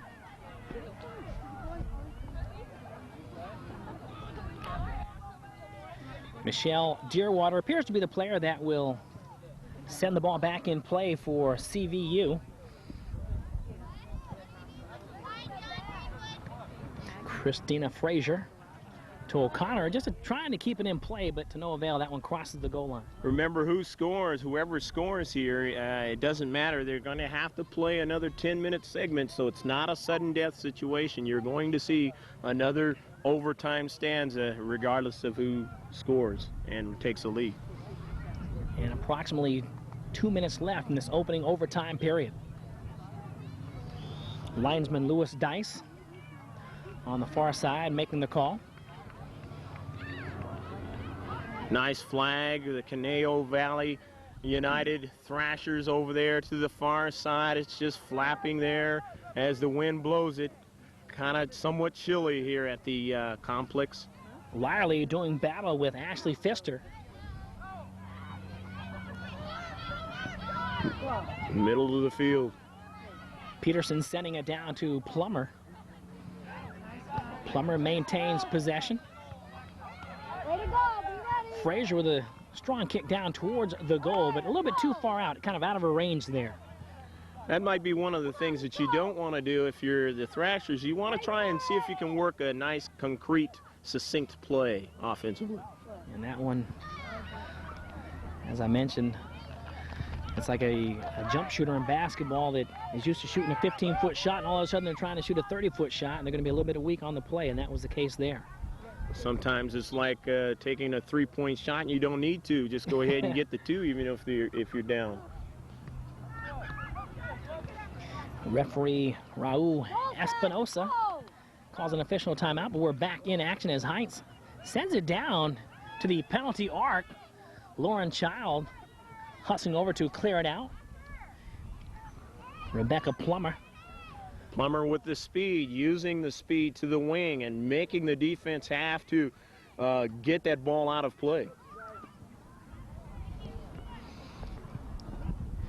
And will it be a corner kick, or will it actually be a toss in here? Topham sends it into Frazier. Sane in there as well. So what I like about this game is it really doesn't seem as if one team is really dominated. They've really had about an equal amount of shots on goal. They've kept the ball down on each other's end about an equal amount of time. Very evenly matched. One team very experienced and used to playing with one another, and one team, the Rebels, very new, very fresh. But coached good well. athletes together, anything exactly. can happen. Coached well, and that a lot of times can make the difference. If you're coached well, George Lopez doing a fine job for the Santa Anita Rebels. And Jorge Vela, actually, their trainer as well. That was Alicia Senior that you saw on your screen a moment ago. Her eyes got big. She wasn't aware that action had actually stopped by referee Raul Espinosa. And she looked back as if to say, hey, I was on my way down for a possible easy shot on goal. Hines, Bobby Jones, Michelle Dearwater. All the players getting their foot on the ball. Finally cleared out by the talented outside defender, Diana Joe. Diana Joe just trying to cover on that play just to make sure that nothing gets by her and that they can't maybe stop and make a feeding pass, and that's going to do it for the first overtime session. We'll be back in a moment for the second 10-minute overtime period. I'm Mike Benson along with Greg Porter. You are watching a George Langevin production presentation.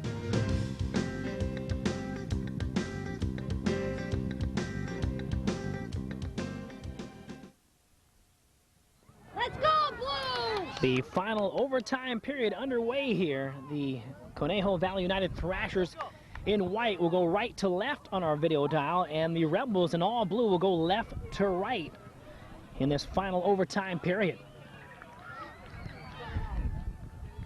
Attempting to cross it in was Crystal Topham, wasting no time as the Thrashers darted down the field. We're looking for that centering pass and potential shot on goal as they sent it into Rebecca Plummer.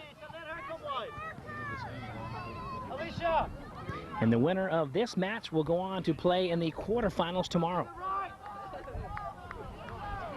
And it's anyone's game at this point. Sane attempting to control. Cleared out by Mayock. Dearwater sending it down, attempting to send it down towards the goal, and it'll come right back to Michelle. She's got that strong left foot, sends it up high.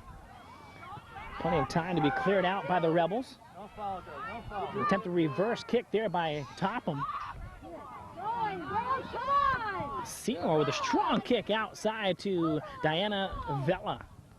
Attempting to control on the far side, being defended nicely there by Jennifer Peterson, who's done a fine job all afternoon.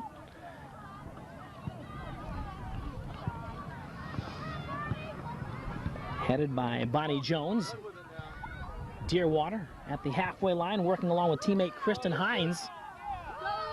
And Merle O'Connor hustling downfield in hopes of keeping it away from the foot of Danielle Sassano. Senor crosses it in. Mayock hoping to control herself. Nice little sidewinding kick there by Amy Sane. Plummer sending it out. Crystal Topham hustling over on the far side. Topham will attempt to send it into Plummer and gets away from her and crosses the goal line. Well, Plummer that time using her speed to go back, play a little bit of defense, and then try to force the rush upfield. Both sets of teams have to be very winded and tired at this point. A lot of soccer being played. Hillary Soul back into the lineup for the Santa Anita Rebels, and Lisa Mayock will take a break. Remember, Soul was very instrumental in things in the early minutes of the contest, and Soul back in the contest now might be able to be thinking that she can do the same again. And add to her tally as she has the one goal for the Rebels this afternoon. So the defense really doing the job here after the 22nd minute of the match. No scoring since then. Marissa Maddox doing a good job getting it out of play, coming over there to help out, kicking it over some of the parents that are watching on the far side. And speaking of parents, a lot of parent support out here. It's always a pleasure to see the parents of the players coming out and supporting their kids. Another substitution, it appears to be Christina Frazier coming into the lineup for the Thrashers. It looked like Marissa Maddox came went out of the game. with Chu being her replacement, the top scorer. Yeah, for and the Chu, Thrashers. another player that also came in as well. They were actually brought in 2 substitutions. Yeah.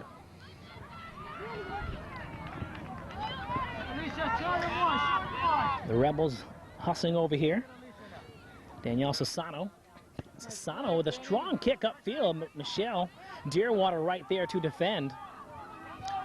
Nice little attempted reversal there by Hillary Soul, showing nifty footwork, trying to pull a little Pele move on her counterpart there. Crystal Topham splits the defenders. Plummer touches it back out to Topham. Hillary Soul, or actually Child and Pfister down there to defend. It was actually Lauren Child that made that fine tackle down there outside the 18. You know, you mentioned Pele, and I believe he's in charge of soccer for his country now down there in Brazil. I know that during the World Cup he was doing some broadcasts for the Brazilian radio stations. And I think he just got advanced to being the head man in charge of soccer for the country of Brazil. Good for him, and deservingly so. One of the few men that put soccer on the map from the beginning. Boy, I'll never forget him with the New York Cosmos. Yes, everyone used to get a big kick out of that reverse or bicycle kick that he was famous for, where he would just jump up and spin his body and be able to hit the ball, strike the ball with such force when your body's actually virtually upside down is amazing. He's brought a lot of soccer out in all areas of the globe.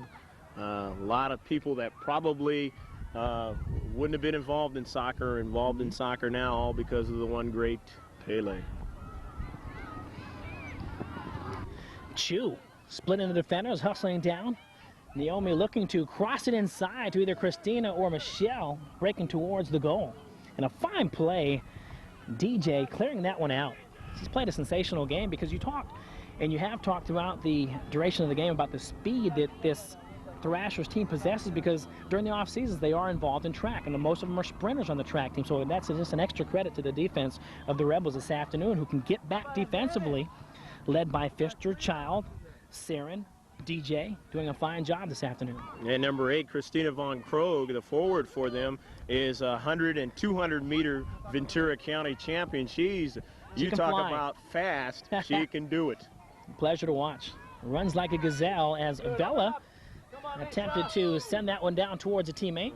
So Sana splitting the defenders as Vela, who sends it out to Sassano. And Danielle will look to cross one in, as she does, and cleared out nicely by the Thrashers.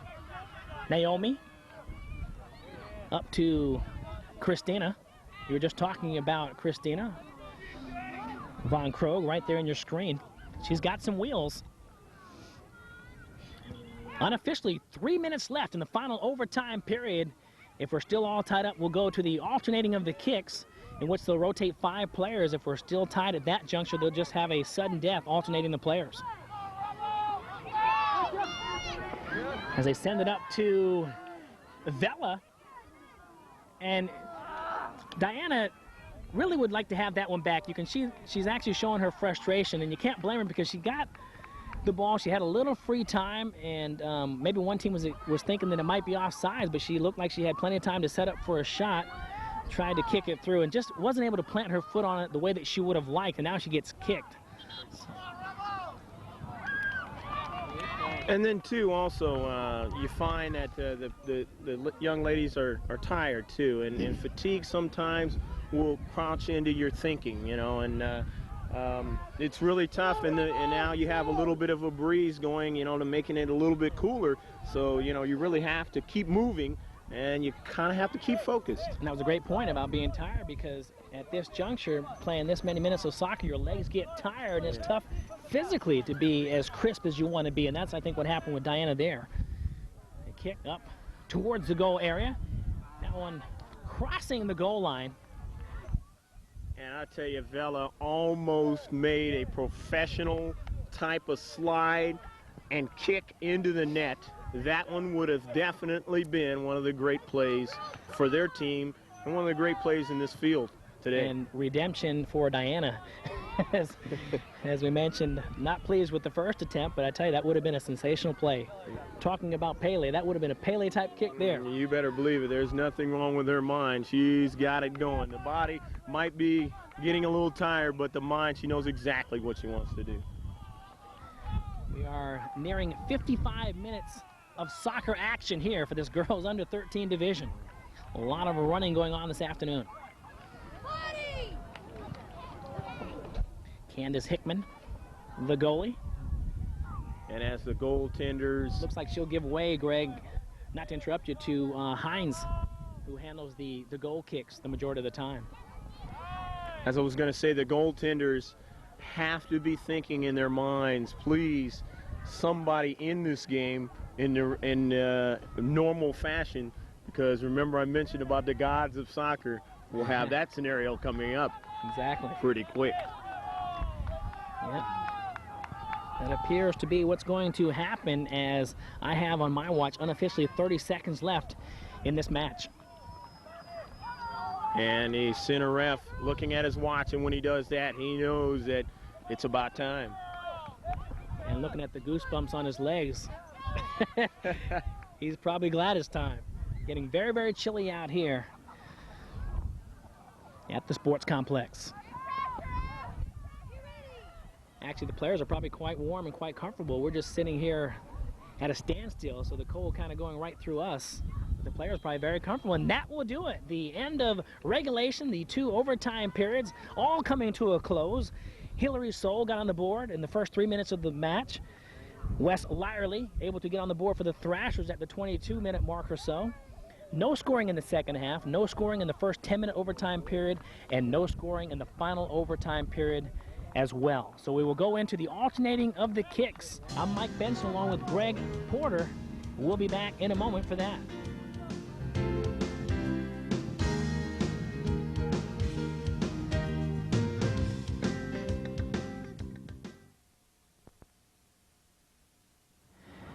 Danielle Sassano, number 2 for the Santa Anita Rebels, will have the first attempt for alternating of the kicks. Leanna Walta in goal.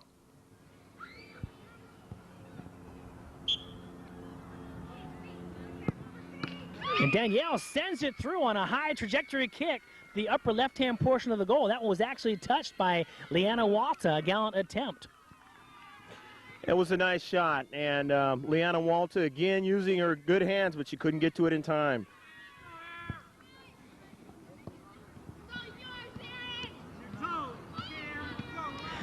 Rebecca Plummer will handle the first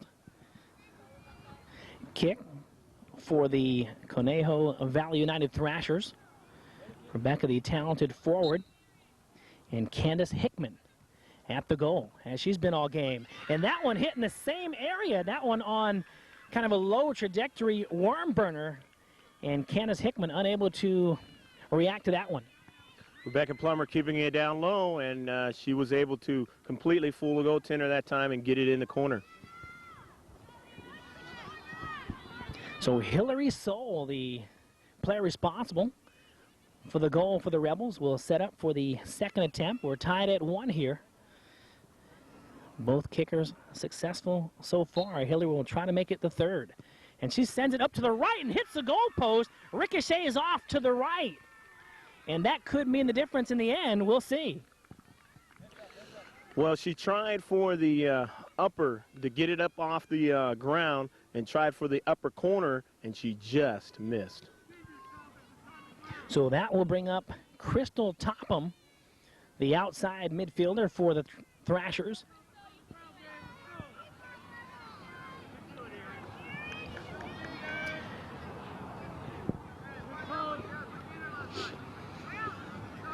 Crystal taking her time, concentrating, moves up and sends it to the right of the net. It's good. You know, she used the instep there, and she got enough velocity on it and was able to get it by. So the Thrashers out in front by a 2-1 margin as we go to the third round. They'll have 5 rounds. Alicia Senor.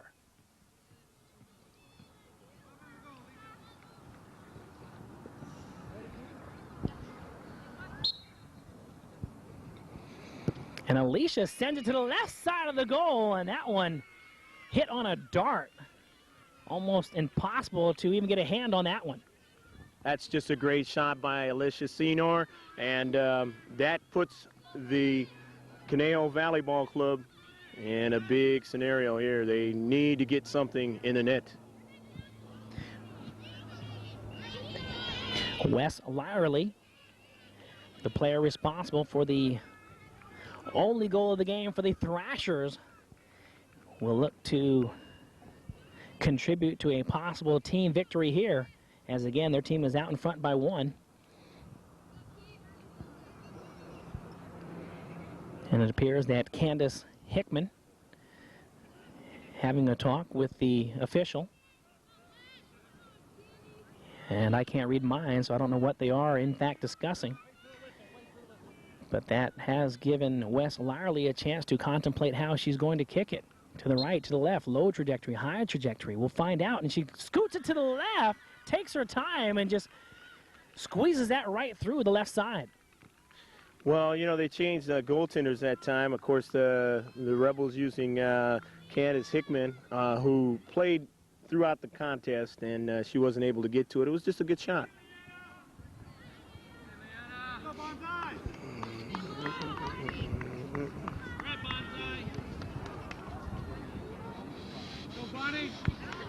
So Bonnie Jones set to get the 4th round underway here.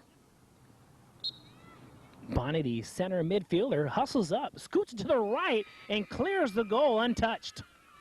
Leanna Walter was completely full. She was looking for a shot on the to the right of her, but it went completely to the left, and it was a nice shot. She tucked it in for the goal.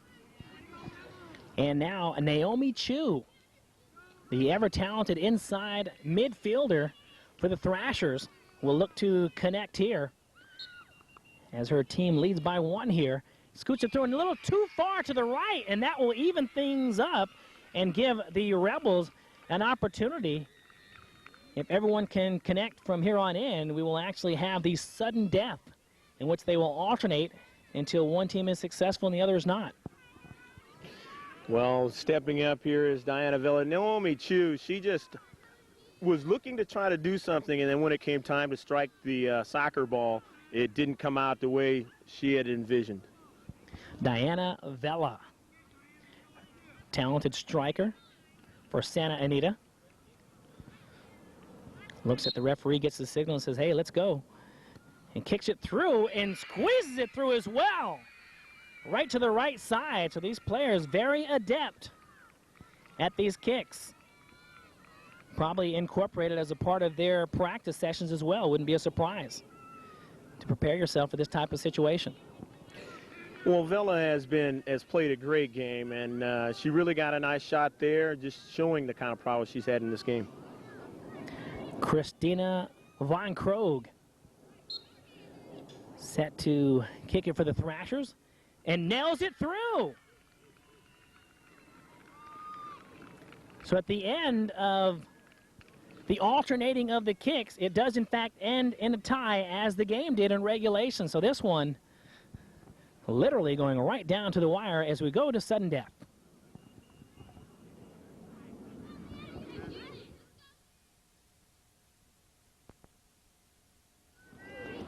Lauren Child, the talented sweeper for the Rebels, will begin the sudden death portion of the match. And she walked up very, very gingerly, played a very, very physical game, and she seems to be hampered in the leg area. Let's see how she can do here. But she sends it through and sharply as well. You know, and she comes up to the table, you know, kind of injured a little bit, hampered, but she still was able to get it by Walter, even though Walter guessed right, but just wasn't able to get to it. It was too far away from her. And, you know, the coaches are making the decisions now, and George Lopez guessed right on that call. And that will turn our attention to Merle O'Connor, the outside midfielder for the Thrashers. And Merle puts it through a little high and just squeezed in. So we will go to the second round of sudden death. If she would have missed, that could have been a victory for the Rebels. But Merle in the clutch got the job done. Lots of prayers out there right now, and you know, the hopes of winning the state cup is on the line, and you know, really there's not going to be a loser here. There's just a winner. Alexis Sarin outside defender for the Rebels, looking for her opportunity. Alexis sends it right at Leanna, and she was able to garner it in. The big surprise on her face as the ball hit her legs, and she was athletic enough to get her hands down quickly so the ball would not ricochet off of her feet. Nice play by Walter to stay with that. That ball was low. She was guessing it probably would be high or out of her reach, but she stayed with it down low. Can't let it go past the line, and she didn't allow that to happen. So the talented stopper, Kristen Heinz, who played a whale of a game, has a chance to win it for the Thrashers here in sudden death. Oh, and another fine block. Wow. They alternate goaltenders over there, and the Rebels doing whatever it takes from an offensive and defensive point of view. That was a pretty good shot, but a good save. And you made a good point there, because Candace Hickman was the goalie during regulation, and the other player put her shirt on, and we can't give you the name, but a fine, fine play, sensational play by the goalies involved for the Rebels, as the Thrashers as well.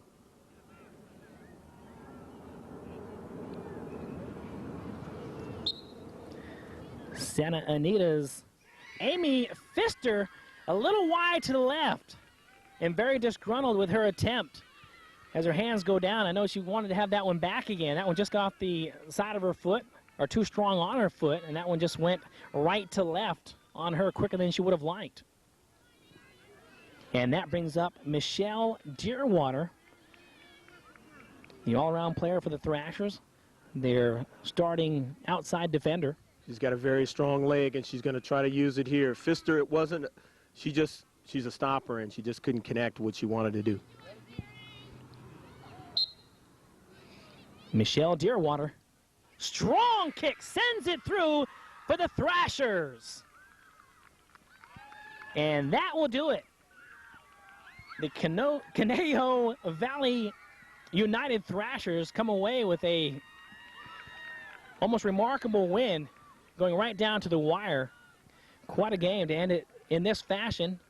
A lot of controversy involved in this type of ending of a soccer game, but until they change the rules, that's the way it has to be.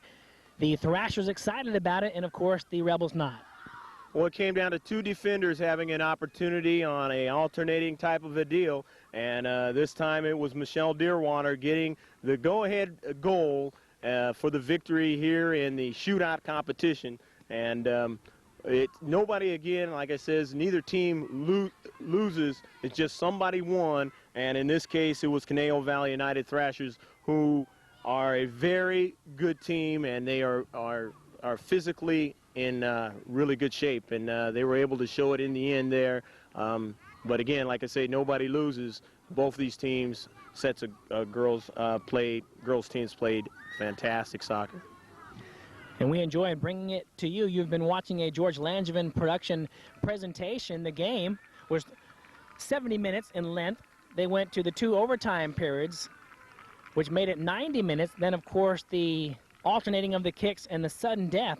So a lot of action. We'll be unable to bring you a post-game show via interviews, but you saw the players play. They gave it a gallant effort, 1-1 tie that led to the alternating of the kicks and sudden death. What a way to win for one team, and what a way to fall short. The coach for the Conejo United Valley Thrashers, he decided to use Michelle Deerwater at the end there, and I was wondering why she wasn't in taking the shot in the first 5 players. Maybe she wasn't on the field initially. That's what you have to be when it comes time for those shootouts. But I guess he held the trump card for last, Mike. That's a good point, because we talked during the broadcast that she's one of the stronger players on the field, physically tall, and she's got that strong leg. And that's funny. It's almost like she came out of nowhere to come through for her team. And I know she has to feel great about that. Well, both teams played really well. There's a lot of good midfield play, a lot of good defensive play, covering well for each other, and that's what you have to have to win. And, you know, it comes down to a shootout scenario because you play good defense. And the United Thrashers of Conejo Valley were able to get it done. A lot of the girls from the Thousand Oaks area, Westlake, going to high schools like that. And those high schools are going to be really proud, as they are for the girls that are going to Monrovia and Arcadia and the schools for the Rebels of Santa Anita. Well, we certainly enjoyed bringing all the action to you. For George Langevin on camera, Greg Porter, I'm Mike Benson saying hope you enjoyed all the action. Take care of yourself now. Bye-bye.